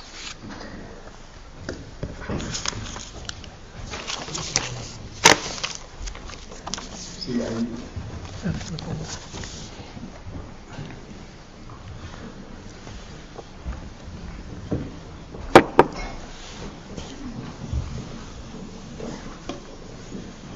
Hola, buenas noches. Bueno, eran un par de preguntitas. Primero, que entendía o cómo veías el tema de que la ayahuasca, que es un par de plantas que se unen para hacer este nombre de planta, se den en otros sitios, se haga el trabajo de la ceremonia de la ayahuasca fuera de su ámbito, que es la selva realmente donde procede, es decir, que tiene una procedencia determinada y se intenta llevar a otros lugares fuera de un contexto también determinado. Esa es la primera. Y la segunda, según tengo entendido, con la ceremonia de la ayahuasca, también se entra en estados alterados de conciencia y en algunos momentos también se sale fuera del cuerpo físico. Entonces, eso también se está produciendo de una manera un poquito forzada. Por lo tanto, el cuerpo áurico también puede tener determinadas, se puede rasgar, y eso también genera algunas problemáticas en las que energéticamente la persona se puede quedar abierta. Esas son mis dos preguntas. Gracias por las preguntas, veramente. Voy a empezar con la segunda, ¿no? Es cierto, ¿no? A través de esta planta se abre la persona Pero, ¿qué significa la palabra ayahuasca? Aya, el problema es que los primeros que tradujeron el quechua al español fueron sacerdotes, encima dominicos, no fueron ni siquiera jesuitas. Entonces, ellos tenían la paranoia de que todo lo que era su lenguaje medicinal y espiritual, que están unidos en la tradición ancestral, era realmente demoníaco. Por lo tanto, las primeras traducciones de la palabra aya, hecha por ellos, lo hacen como un sinónimo de muerte. En quechua, por ejemplo, hay una palabra para la muerte que es huaño. Pero cuando hablamos de aya, es para la parte que no muere después de la muerte del cuerpo. O sea, estamos hablando de la parte del espíritu. Entonces, uno de los problemas es que los que no tienen la cosmovisión interna de esto, lo traducen como muerte. Pero no es el sentido de la palabra. Y huasca tiene que ver con una soga, una liana. Entonces, si traducimos el significado, implica aya es adentro, pues es un viaje adentro de uno, ¿no? Por eso les decía que en el uso medicinal es un viaje hacia adentro, es una reconexión con el cuerpo, con la historia de uno, con la fuente de energía que uno tiene adentro. Pero obviamente el instrumento es como un microscopio, lo das vuelta y se vuelve un telescopio, ¿no? Entonces ahí viene el uso de otro tipo, el uso experimental. Definitivamente que el tipo de desdoblamiento, de salir del cuerpo y todo esto, en realidad para nosotros es una tontería, porque lo que necesitamos reordenar, la respuesta a lo que nosotros necesitamos, la fuente de claridad, no está afuera, está dentro de nosotros. Por lo tanto, el hecho de desdoblarse, de salirse, etcétera, ese tipo de fenómenos es absolutamente contraindicado para nosotros, ¿no? El fenómeno mediúnico, todo esto tiene que ver con incorporar energías de afuera, etcétera, y este tipo de contenidos son contraindicados y riesgosos más que beneficiosos, ¿no? En lo que se refiere a la primera pregunta, entonces es importante que la cirugía sea en contexto medicinal. ¿Para qué? Para que primero el viaje sea seguro, pueda uno entrar dentro de uno y reordenar su vida. Y en segundo lugar, que el chamán tiene que cerrar. ¿Me entiendes? Entonces, si no, la persona queda así media abierta. Es uno de los problemas del mal uso, del uso no medicinal, del uso experimental, ¿no? El segundo, la primera pregunta que hacía era respecto de que esta es una planta de la Amazonía y por qué está acá, o por qué se va al mundo, ¿no? Lo mismo podríamos decir de la medicina china, es para los chinos nada más, ¿no? Es decir, el mundo interior, los problemas que tenemos, las dificultades, las posibilidades que tiene, son para la humanidad y no tiene que ver con el lugar, en el sentido de que hacer este tipo de trabajo en la selva tiene un encanto muy especial, es la fuente de esto. Es como ir a Pekín a hacerse unas sesiones de acupuntura, me imagino que tiene otro tipo de connotación, pero las medicinas y sus posibilidades no son solamente para los nativos de la selva o para los peruanos, sino que esta medicina tiene posibilidades de ayudar y de complementar muchos problemas de la humanidad. Por ejemplo, hace poco estuve en los Estados Unidos y había 23 millones de adictos ahí y no saben qué hacer con esto. Entonces, hay problemas que están rebasando las posibilidades de ayuda y de alguna manera la posibilidad de sacar esta medicina con sus lineamientos seguros es parte de la misión de mi vida, porque lo que se está haciendo es un horror realmente para nosotros, algo incomprensible, ¿no? No es un juguete esto para nosotros, es una medicina bastante riesgosa y con muchas posibilidades también de ayudar, pero por ese motivo es el hecho de que en este momento estamos haciendo una exposición de las posibilidades medicinales, que son seguras, pero si esta planta, esta sustancia se administra de una forma no medicinal, por supuesto que tiene muchos riesgos y muchas personas pueden terminar a veces peor.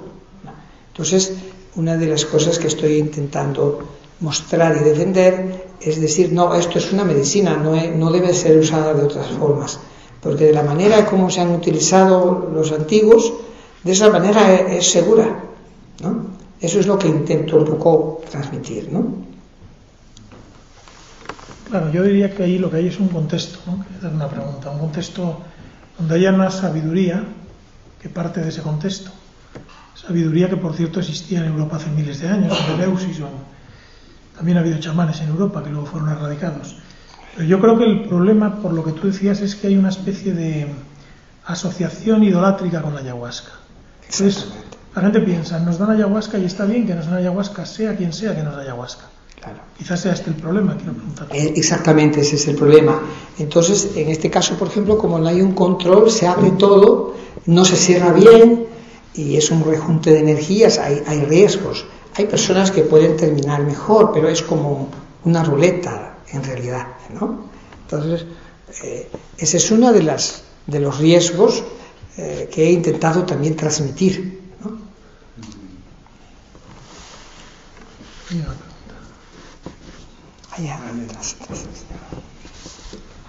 Allá atrás hay un señor de blanco.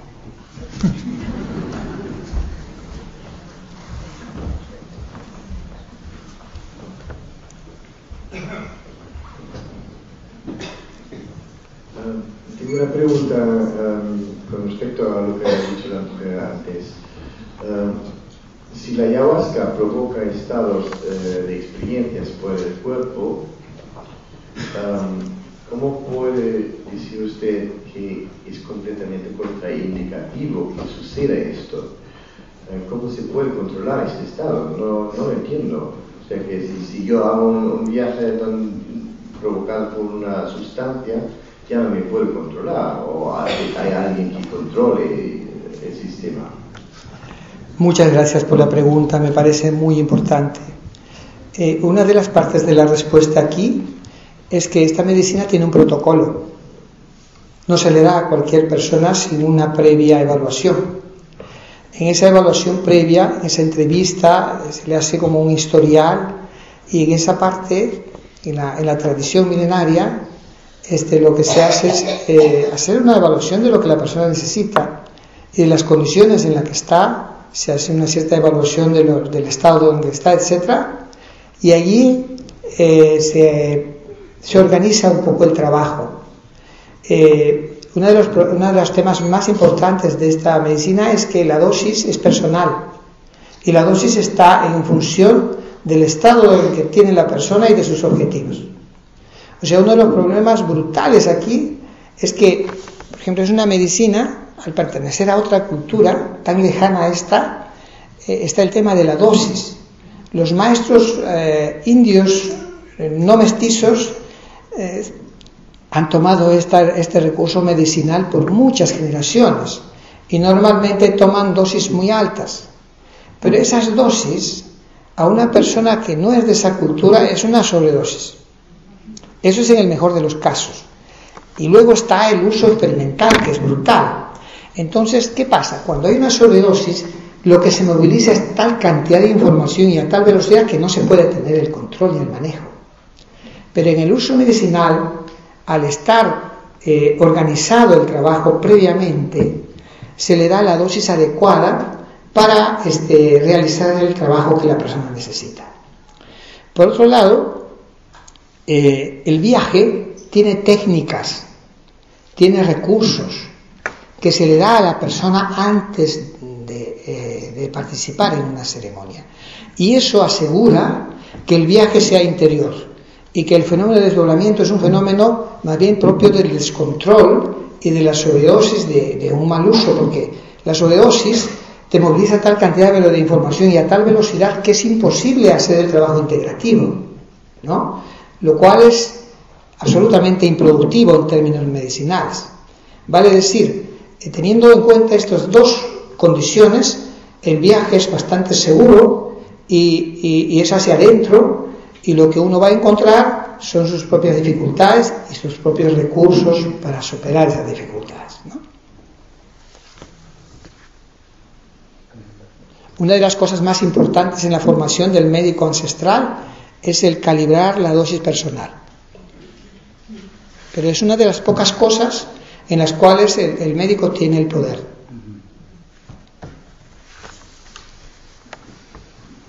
Animaos a hacer preguntas que luego se va. Sí, dos últimas, por favor, ¿no? Vamos Sí.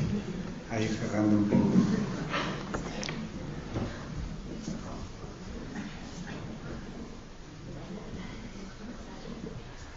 Buenas noches y muchas gracias.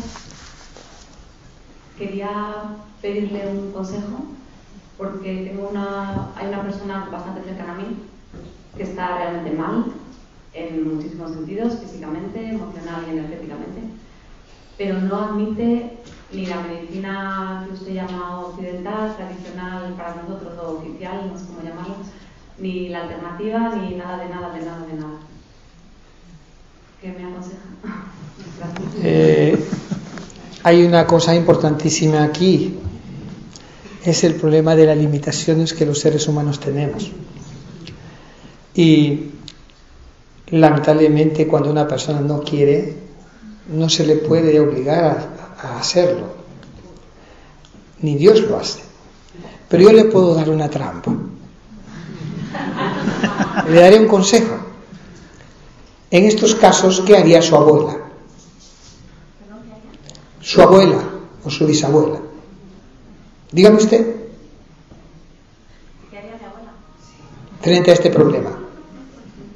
Depende de cuál. La materna, que es la madre de la persona de la que yo le hablo, nada.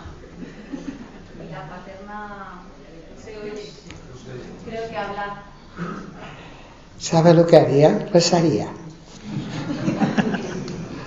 Y sería eficaz tal vez eso, ¿sabe? Tenemos que aprender a que hay recursos, o sea, aceptar las limitaciones de nuestra humanidad, pero tenemos recursos trascendentales que vienen de miles de años y que son una fuente de fortaleza increíble. Esa es la fortaleza y el patrimonio de nuestros antepasados. Y si pudiéramos ser conscientes del poder de la oración, de la conexión con esa fuente de energía maravillosa que es la energía creadora de toda esta maravilla, ¿no?, de Dios, pues esto sería menos árido todavía. Esa sería la recomendación.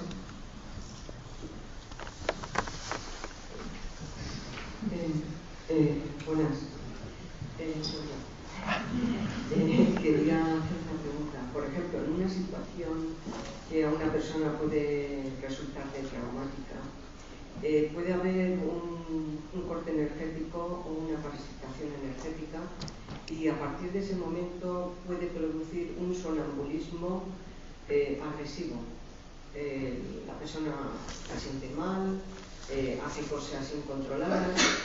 La pregunta es, ¿hay alguna planta? ¿Cómo se podría corregir esto? ¿Alguna sugerencia?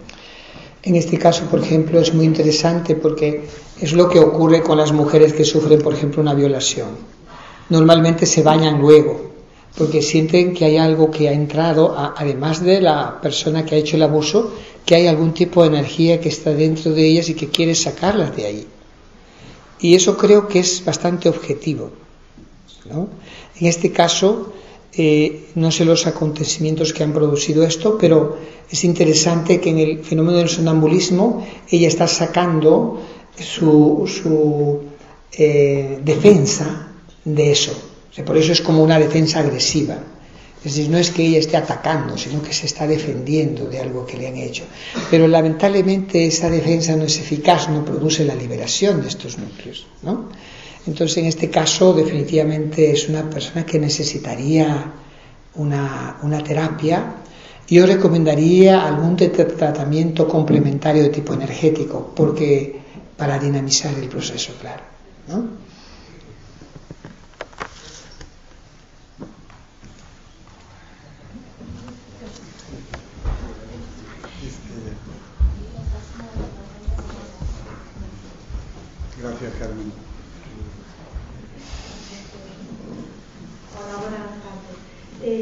saber, bueno, varias cosas. Una es, ¿se puede heredar un trauma psicológico, aunque no lo hayamos vivido nosotros, sino nuestros ancestros?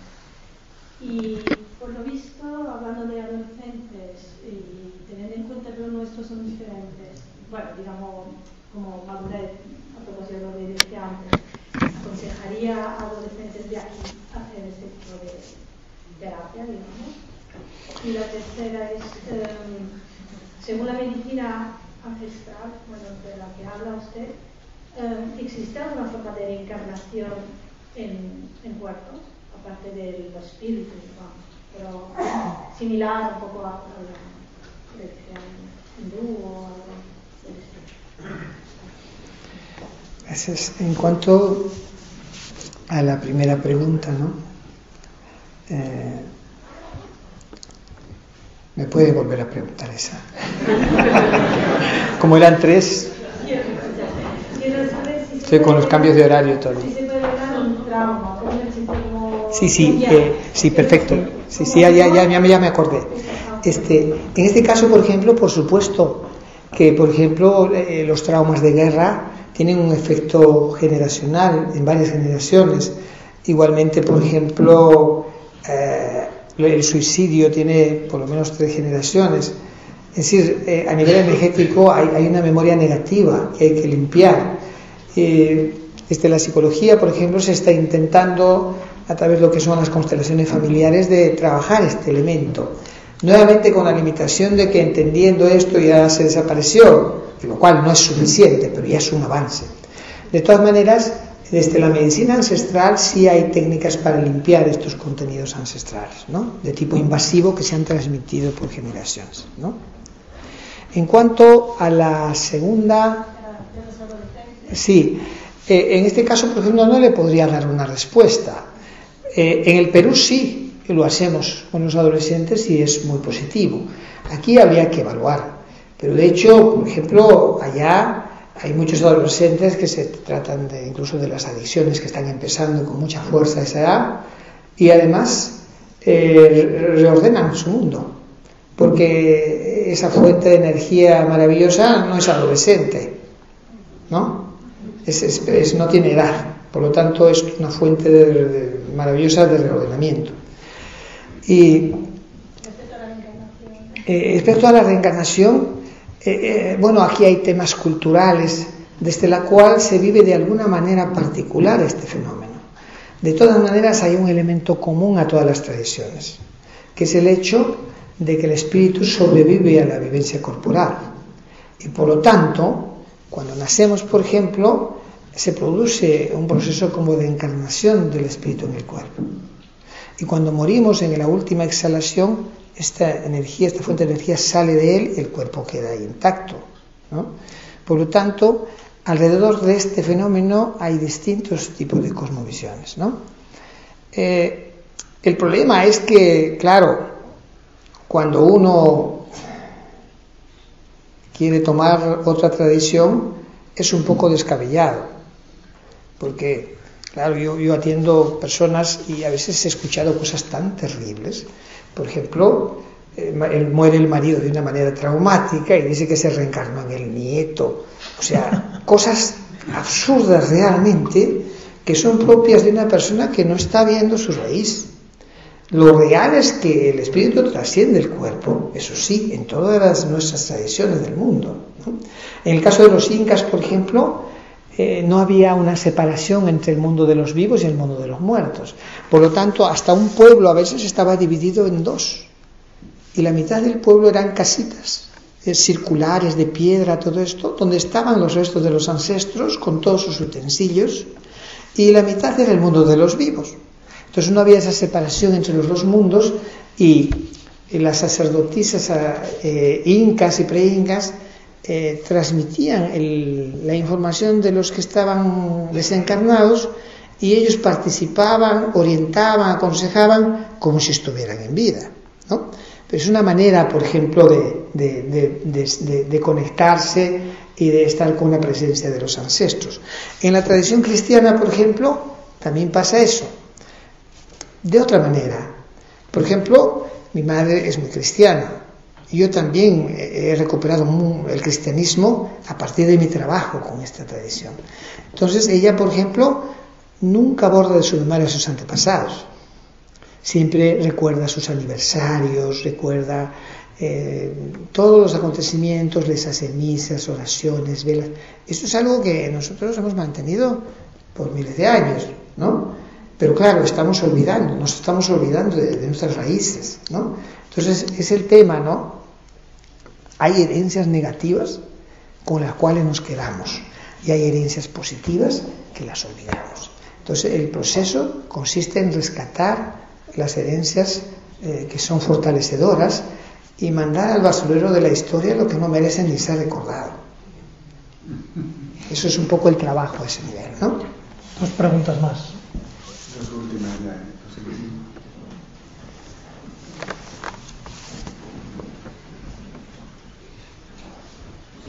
has hablado, bueno, yo he querido entender que la planta abre.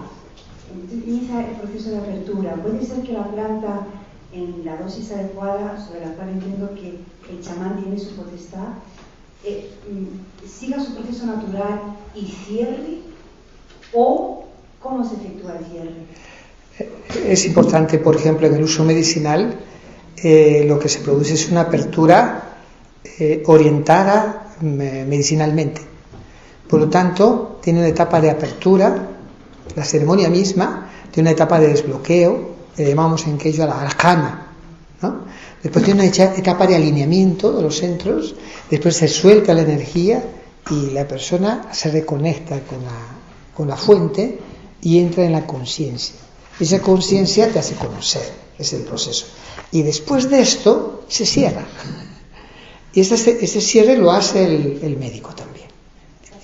Es como una cirugía donde el médico abre, ¿no es cierto?, saca el tumor, lo que tiene que hacer, y después cierra y cose, ¿no? Es algo que hace él, ¿no?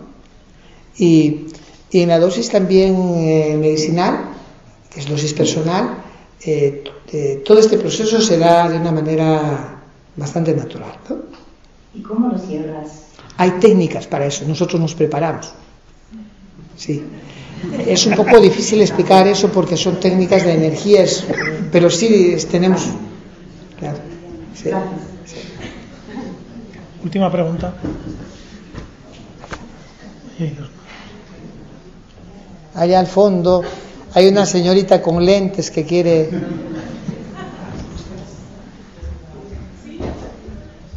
Guapa se ve. No, era la de adelante.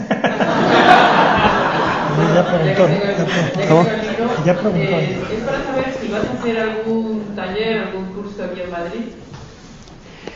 Normalmente vengo a hacer exposiciones, etcétera, y cualquier cosa se puede coordinar con Carmen, que es la señorita que está teniendo el micro, y ella puede darles la información. Normalmente yo estoy saliendo mañana de Madrid, pero bueno, puede darles algo de información sobre lo que estoy haciendo, ¿no? Hola, buenas, bueno, muchas gracias. Y a ver, la pregunta era cómo se puede asistir a una ceremonia de un chamán. ¿Es aconsejable ir a Perú o cómo hace? Lo que yo le podría decir que el Perú es un país increíble. Es un caos con encanto.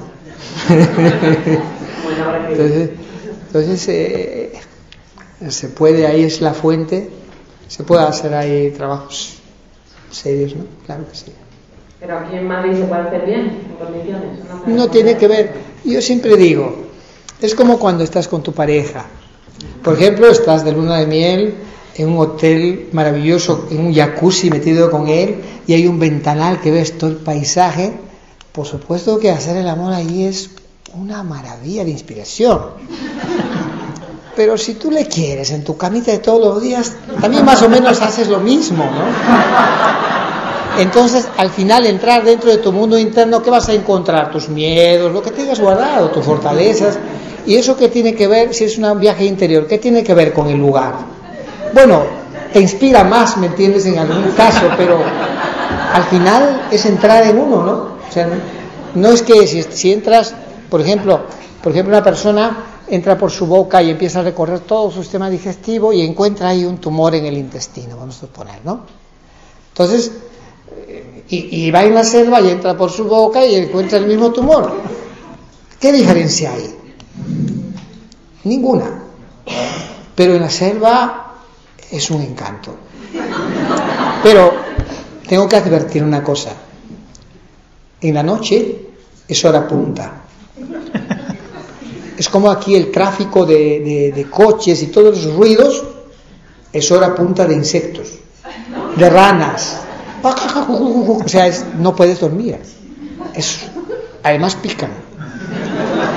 Entonces, como que todo tiene su pro y su contra, ¿me entiendes? Allá también tenemos hora punta. Muchas gracias, Pío. Antes de que Javier también se despida de la sesión de hoy, quería agradecerte nuevamente tus palabras, tu exposición, tu lucidez y tu generosidad de tu tiempo. Quiero también agradecer especialmente a tus colaboradores, a Carmen, que tan amablemente nos ha hecho la función de llevar el micrófono, porque no teníamos ahora mismo tampoco a alguien que lo pudiese hacer, y a todos los demás que te acompañan, que nos han hecho posible este ciclo. Gracias a también. Javier, y a Javier Esteban, que es el coordinador y creador de este ciclo. Muchas gracias. Muchas gracias. Gracias, Javier. Gracias a todos los interesados.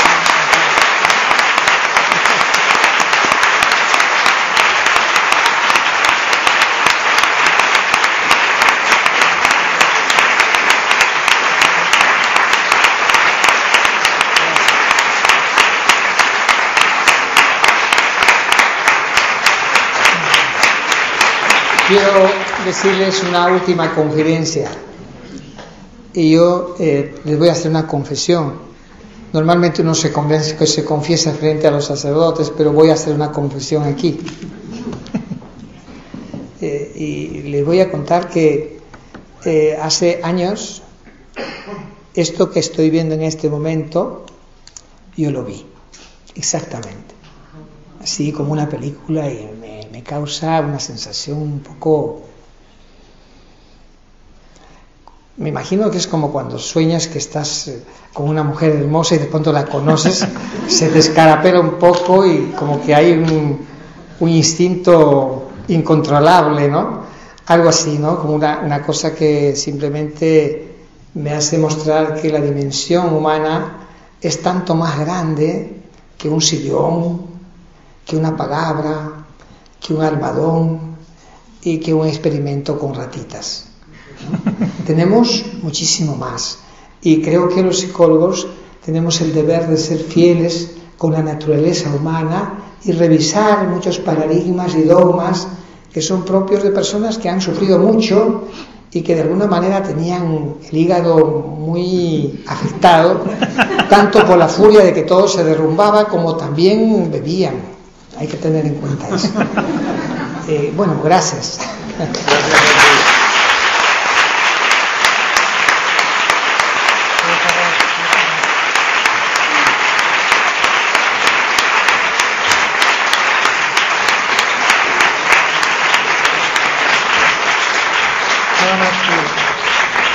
Deciros que os esperamos en los próximos encuentros. Relación padre-hijo, una relación hurtada, conferencia el fundador de la Gestalt en España, Paco Peñarrubia. A continuación tendremos un encuentro con la sombra, con Enrique Martínez Lázaro, y cerramos esta primera parte del ciclo con un concierto y una fiesta sufí que os aconsejo el 13 de junio. Cuánto me gustaría estar, una maravilla.